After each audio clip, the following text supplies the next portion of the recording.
how can you mean it was blackmail and extortion, but simultaneously admit, yeah, you wanted it, you lusted after her? That implies you want sex.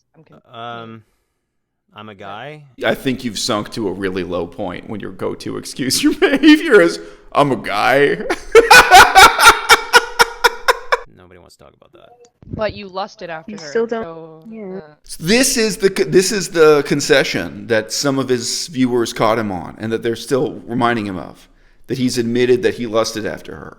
So in the earlier videos where he had his face on camera, where he was speaking directly in the camera, he admitted that he was into it, that he did want her. It's here being phrased as that he lusted after her. He doesn't really ever come clean about this, but he's admitted that during these years, 16 to 18, where he was living with this girl, she's taking care of his kids and washing dishes in the sink and eating meals together and literally doing her makeup in the mirror with his wife. And it's a very close relationship for however many months she's in the house with you. It's a lot closer than most people's relationship with their employees or their servants. And she was involved. I mean, she was there during the whole debacle with Billy moving in and having a 3-year relationship. He's conceded that he lusted after her during this time, but that he repressed it. And so the audience, the members of his audience here are saying, well, wait, the justification you're giving here doesn't make sense. Okay, it's Just a little making it's sure I a little understand. weird, but it's Yeah. finally Oh, it's that push wait. that kind of eliminates all these other things where you're like, is this right? Is it wrong? Should we do this? Is it not? Well, it's legal, but is it morally right? Yada yada. Oh, there's now saying that if we don't do it, then they're not going to sign this agreement, which would make... Did you notice in there he made the concession really briefly? He said it's legal, but it's not morally right. I think before and after said yada, yada, yada. Well, it's legal, but is it morally right? Yada yada. Can you even imagine me being in this situation with a 28-year-old? Like, and being so delusional about it. Like, engaging in this kind of... It would still be like a baffling moral example to reflect on if this person had gone from 26 to 28 and not from 16 to 18 when this story unfolded. I mean, really, people like to disrespect my crew, but the fact is that you know my name and I don't know you. The one thing that Sarah and I had when she was not an adult was our gaming. Of course, the one thing they had together was playing video games. The basis of all of his relationships with women, it seems. The same video game where we murdered each other in it all the time. That was like our thing. That was the only thing we had, was killing each other in a video game. That was our bond, I guess. She was literally raising his kids. She was changing his kids' diapers, and she was like sleeping in the same bed with his wife, who later transitioned to being referred to as his husband and stuff. This is someone who lives in your house and like cleans your kitchen and eats meals with you every day. And like, I love the way he's like, oh, she was nothing to me. And it was like, no, she was just someone I played video games with. Like, dude, your kids all knew her name. Your aunts and uncles. I mean, this has been mentioned, going to some kind of Easter dinner or Christmas dinner. These kinds of holiday events she went to as your quote unquote foster daughter. She was a lot more to you and to your wife than just somebody you played video games with. And you made YouTube videos together. Sir, I mean, I don't care. I know. But look, I'm a YouTuber also. If there's someone I've made like 24 videos with, that's also part of the relationship. That's also a way you relate, for sure. I wouldn't even want to spend time with her or be around her in general. I was just working all the time while she hung out with Kai. So, It's so kind of weird. yeah, one. kind of weird isn't really my business. I don't really care about kind of weird. I do think it's kind of horrible to blackmail someone into having sex with you, which is what happened to us, but nobody wants to talk about that. But you lusted after You her. still don't. So, Yeah. This is the concession that some of his viewers caught him on, and that they're still reminding him of, that he's admitted that he lusted after her. So in the earlier videos where he had his face on camera, where he was speaking directly in the camera, he admitted that he was into it, that he did want her. It's here being phrased as that he lusted after her. Like, he normally stated this in a kind of really evasive way, where he was admitting that his wife, Lainey, was not into it. His wife didn't want to do it, but he was into it. So they'd have these 3 ways where the 3 of them had sex together. And he was saying his wife wasn't into it, but that he was, and that Sarah really was. Like, so he doesn't really ever come clean about this, but he's admitted that during these years, 16 to 18, where he was living with this girl, she's taking care of his kids and washing dishes in the sink and eating meals together and literally doing her makeup in the mirror with his wife. And it's a very close relationship for however many months she's in the house with you. It's a lot closer than most people's relationship with their employees or their servants. And she was involved. I mean, she was there during the whole debacle with Billy moving in and having a 3-year relationship. She was literally there and involved and weeping. And he's conceded that he lusted after her during this time, but that he repressed it. And so the audience, the members of his audience here are saying, well, wait, the justification you're giving here doesn't make sense, given that you've admitted that you lusted after her. I'm confused. You looked at someone you've seen as a kid. It's Are kind of you- weird. Did you not see her as a kid? So right, you didn't. So the point is, you didn't see her as a kid. You didn't see yourself as her foster parent, and she as your foster child, because he said that on camera many times, and he said everyone in the audience was perverted and disgusted if they thought otherwise. I see adults as adults and kids as kids. Sexual extortion. I feel like that is something that nobody pays attention to.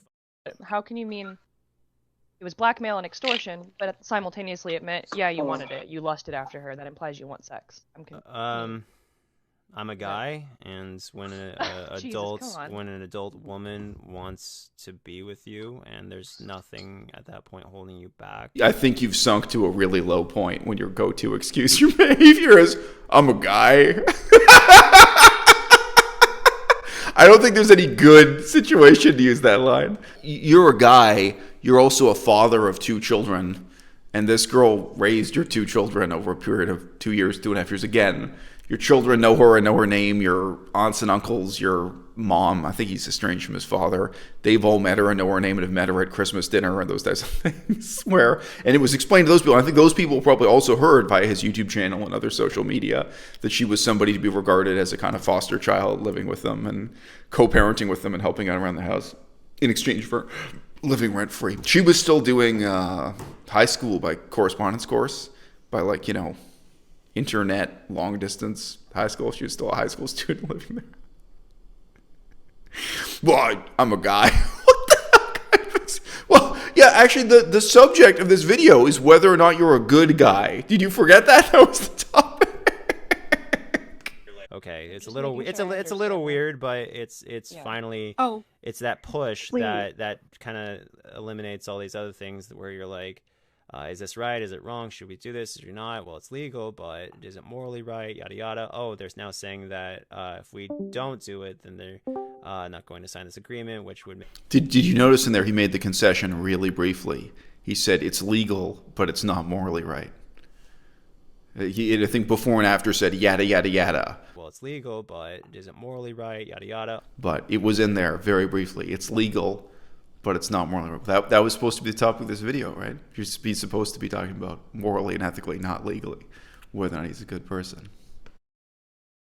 All right, so you see at this point, Onision tries to make himself into the victim with this narrative about so-called blackmail. What he is calling blackmail here is the threat that someone he slept with could come on the internet and say they slept together, could tell the true story of their love affair, all right? I would not call that blackmail. I think it's actually really important to say that in the 21st century, that's a serious aspect of freedom of speech. It's one of the consequences of freedom of speech that all of us live with. If I have a one-night stand with someone else who lives in my apartment building, they're very unlikely to tell other people who live in the apartment building. I mean, it's a funny thing about human shame. If you sleep with someone in your workplace, or you sleep with someone who goes to the same gym with you, they're very unlikely to tell other people who work out at your gym. But they may feel completely comfortable coming on Facebook, Instagram, YouTube, whatever, and making a video saying, hey, I slept with that guy, and telling the whole story from their perspective. And there are some people who, when they are speaking from their perspective, even if they're being as honest as they can be, will say things that you think are unreasonable, that you think are hurtful, that you think are untruthful, or that may be a mixture of fact and fantasy. I've known a lot of people who, when they're being as honest as they can be, are still a lot less than 100% honest. Like, it's as honest as they can be with you, because they can't be that honest with themselves. And when people have hurt feelings, that can be a factor in life. So, back in the 1990s, used to say, look, if you're going to sleep with somebody, Make sure you're willing to commit to dealing with the possibility of pregnancy. Make sure you're willing to commit to the possibility of dealing with sexually transmitted disease. Today, in the 21st century, I think you really have to be willing to commit to the possibility that they're going to go on the internet and say terrible things about you. And the terrible things they're saying may be true from their perspective. They may be false. It may put you in a terrible position of trying to clear your name. The two very different things, love and trust. You can love someone you don't really trust. You can love someone but know they're not reliable, or they're a little bit crazy, or maybe once they get upset, they're a lot crazy, but at other times they're sane and rational. You can fall in love with someone easily, knowing that if you break up or if it doesn't work out, they're the kind of person who'll turn around and, try to create some terrible scandal on the internet. So again, I'm not morally opposed to age gap relationships. What I'm morally opposed to is self-deception. And because Onision was so much older and so much wealthier, he had all the power, he had all the control here. He owned the house. He was buying the airplane tickets. He was paying this girl's salary to live. He really was employing her as his babysitter. The extent to which he managed to delude himself and with a sense of absolute moral superiority, destroy his own life and then blame it on this girl. Yeah, like I say, the purpose of engaging in this kind of analysis is what we can learn and what we can apply to our own lives. I think there is a moral of the story here that a lot of people could learn from. And when you open the door to let a new person into your life, in this case, not just into your life, into the life of your wife or husband, into your bedroom, into taking care of your children, into your YouTube channel, which is in his case his career. You make videos together, you raise kids together, you play video games together. You do a lot more than play video games. You open your door a crack and really made this girl a part of your life and a part of your family. And you introduced her to everyone as your foster daughter. You're on the internet and face-to-face in real life. Yeah, you're opening the door crack and they can put their foot in it and they can say, okay, this is who I am. This is what I want. This is what I expect. And, for better or for worse, if you believe in freedom of speech, you believe that they have the power, the right, and the responsibility to come on the internet and tell their own side of the story, just the way that you, Onision, have destroyed many people's lives by, from your perspective, telling your own.